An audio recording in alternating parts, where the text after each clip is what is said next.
hi. How's it going?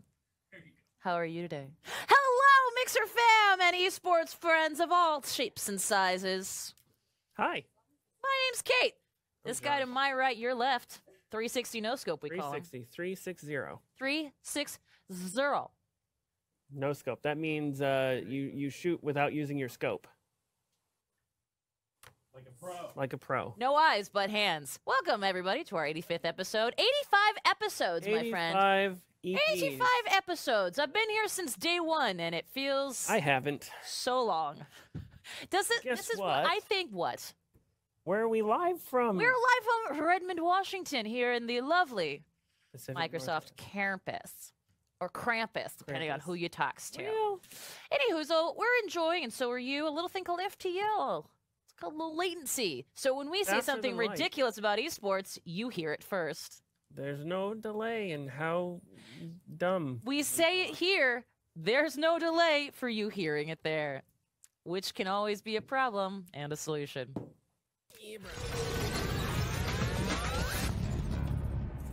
And finally, but most importantly, the third and Heroes final Lounge. Heroes Lounge. Heroes We've got of the the CEO himself, Cosmic's going to be talking to us at 1:45 GMT, which for those of you in Great Britain means you're asleep.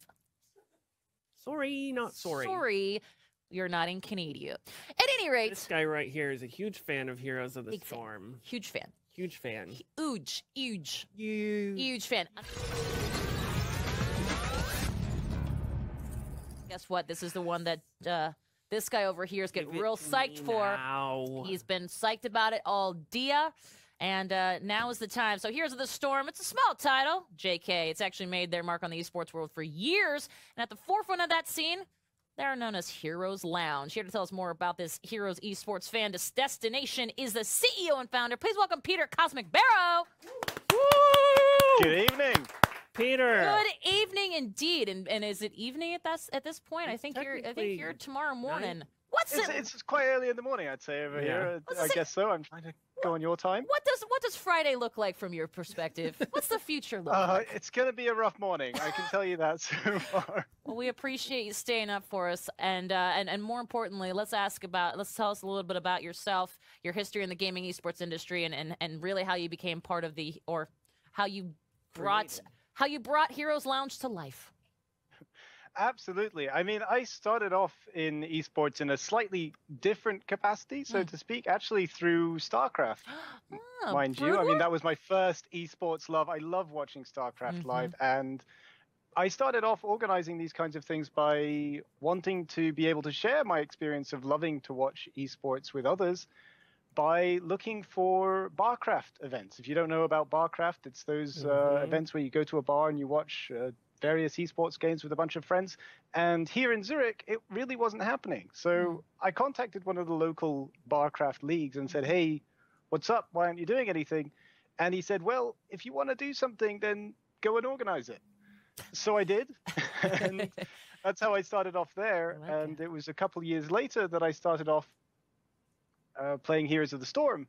And I wasn't very good at the game, I'm going to be honest. But I would watch the esports matches online, and I would see all of these professional players playing a completely different game to what I was playing.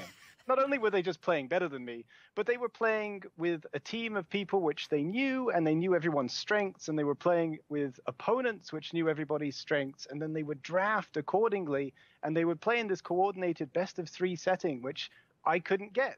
And if you play online, you just play against random people, and it's fun, but it's not the same. And I wanted to be able to create something to allow people to be able to do that. And that's where Heroes Lounge was born. Well, and one of the interesting things with Heroes Lounge when I was looking into this earlier was that you don't even necessarily need to have a team to get started with Heroes Lounge, because you can sign up as a free agent. And like, the decision to just, let somebody jump into it, and like, if somebody wants you, they can pick you up. What was that decision like in terms of coming from like a grassroots movement, trying to get anybody involved, regardless of whether or not they had a team that they were playing with regularly? Yeah, so when we were deciding these kinds of things, I really wanted to take the standpoint of what kind of league would I be able to participate in? If you don't have many friends which play the game, for example, that's one of the biggest issues that a lot of people face. If you're not very good at the game, if you don't have a lot of time, these kinds of things are what we needed to take into account. And being able to have a free agent system and being able to say, hey, if you don't have anybody to play with, we can find people that you want to play with, has been one of the great successes, I think, of Heroes Lounge, because we've had many of our free agent teams, which is just 5 random people which have been put together and said, now you will play in a more structured format. And they've been able to do this extremely well. And they've been able to make it to our playoffs, regardless of their level. And I think that's really been great to see. Yeah. Now, let's actually back up for a hot second. For those who don't know what Heroes Lounge is, can you give us sort of that high-level definition or what it really means for Heroes fans? Absolutely. So Heroes Lounge is, in essence, a competitive league for Heroes of the Storm. So regardless and if you're picking up the game for the first time or if you were playing at a professional level, we plan to be able to give you a structured esports league format for you to be able to play weekly, just one best of 3 per week. That's all it takes.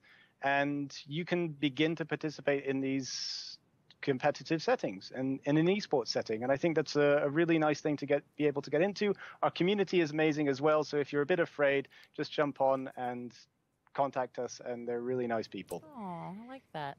Well, and this next question, you know, it's one that we're saddened to hear, of course, but I think it would be hard to have this conversation without this question, which, of course, recently Heroes of the Storm Esports took a hit when Blizzard announced it wouldn't be supporting its own tournaments going forward. How has that impacted what you and your team do over at Heroes Lounge?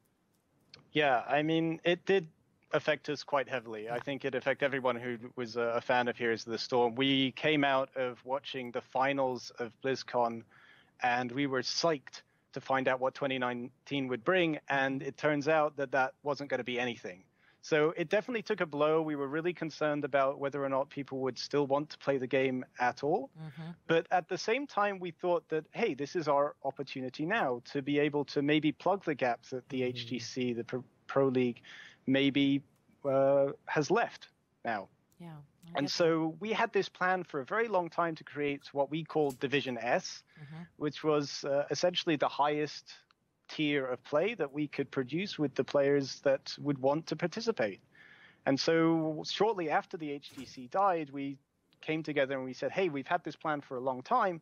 Why don't we make this? Why don't we make it a reality? And so we created this Division S, and we've had a lot of the ex-pro players come in and participate with us. We had a crowd-funded prize pool from the community, which has netted almost $20,000 now. And so our final qualifiers are happening this weekend, and the top 8 teams of that will go through and play in a league format very similar to the HGC. So I think it was very sad to see the HGC go, but in terms of what it brings to Heroes Lounge, I think I'm very hopeful for the future. It's left a lot of room for a league like yours to grow. And right now, just looking at the standings, you've got a lot of teams in the EU and a significant amount of teams in North America. But so far, I think for the EU, you've got 5 teams that are already qualified for the finals based off of points and winning. So going into this weekend, who are you keeping your eye on for who's going to secure those final 3 spots? I see that is it Left for Div S? They're quite close just on points alone.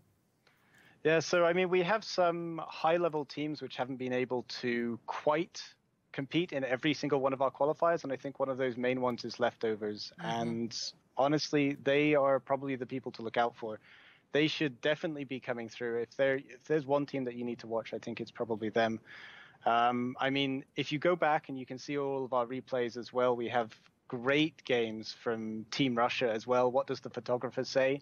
Are huge people. They've already qualified on points, but if you go back, they have given some of these pro-level teams a run for their money, because I think that's one of the great things, that you can watch these otherwise maybe slightly lesser-known players, and they're going up the best of the best, a dream team, so to speak, of former HGC players, and being able to see those worlds collide has been really nice to see. Yeah. I got another question. It's not in the prompter. Shocking that he has another one. I'm throwing a curveball, and I apologize. But recently, get it out of the park. Here we go. Recently, Blizzard had done a large post about their February post about a Heroes of the Storm update and where they were planning on taking the game, what changes they're hoping to make. How does that announcement with like they're going to be bringing new heroes, they're going to be making some more balance changes. Like you've got quite a lengthy rule set for like skins that you can't use and talents that you can't use. Like how does balancing the new updates with from Blizzard proper, how does that affect your league? I mean, for one, I think it's worth mentioning that I'm really happy to see such a post from Blizzard to show that they're continuing to support the game on such a wide level. It's great. In terms of being able to update our rule set and being able to see what skins, it's always an ever-changing process. It's mostly based, well, it used to be based on what the HGC rules were and what they allowed and not allow, and now it's basically on us, which comes down to both knowledge of the game and also user feedback. A lot of the bugs that we end up banning are based on users coming to us and saying, hey, this is actually broken now. And once we confirm that, we say, okay, now this is banned. And so there's a strong feedback loop there with the users themselves in order to allow us to continually update our rule set in that manner. So one other question. Shocking. And yeah, sure. just going for it. I'm going for the win here. So looking like on your site, you've got a listing of all of the teams and kind of their characters that they regularly use and what they're winning with. And I'm noticing a lot of Tyrande and Hanzo. So who are you seeing a lot of people picking, especially coming into this weekend? Who do you think who do you think the hot heroes are? Hot heroes. Hot heroes. I mean, I love it. I'm going to be honest. It really depends on the team that you've got going. I mean, there are some teams which will run out wacky compositions together. We've seen some Gazlo play as well. I wouldn't be arrayed to see some Murky, and I'm always Murky partial. is a personal favorite. Well, mine is the Lost Vikings, so I'd love to be able to see them as well. That would be hectic. There are some of these teams which really embrace the meme that Heroes of the Storm has allowed them to play. So I don't think that there's anything that you should really be expecting, because it'll always turn it on its head when you get on to these high-level competitions. I dig it. I'm here for it. Heroes for the Storm for it. Hey, where can people find you, and how can potential amateur players participate in Heroes Lounge? Well, if you want to participate, our signups are now open for our upcoming season, so just head on over to heroeslounge.gg. There should be a big sign up button. Whether you're in North America or in EU, you can sign up for our respective leagues in each of those areas. If you want to get in contact with us, you can find us on Twitter at heroeslounge.gg as well, or you can just email us at contact@heroeslounge.gg. Fantastic. Well, a GG to you, my friend. Thank you so much for staying up so late. Get some sleep. Have some fun. Well, I know. Gamers hours, this is actually pretty early. Yeah. But we appreciate the grind regardless. So a huge round of applause. Thank you so much, Peter. And good luck. Check out Heroes League this weekend. Check out Heroes Lounge this weekend. Absolutely. Absolutely. Yeah, it's going to be great. It's going to be great. Thank you once again. Thank you again. Excellent. Okay. HeroesLounge.gg, definitely something to check out. Hey, listen. I'm not mad about asking the extra question. No kidding. I knew it was happening. But guess what? Guess what else will be happening right here each and every Thursday at 6 p.m. Eastern, 3 p.m. Pacific. Would it be this show? That it would be this show right now, this week in esports. Esports, Mixer.com/thisweekinEsports. Make sure to watch our past episodes right below our channel page and follow us on the Twitters at WatchMixer for updates on their show and to know what's happening in the wild world of esports. Also, stick around while we host Mixer LFG. What's Mixer LFG? Guess you'll have to stick around to find out. Thanks for watching, everybody. Follow the channel so you get a notification when we go live next week. Heroes of the Storm Lounge. Watch it! Yay!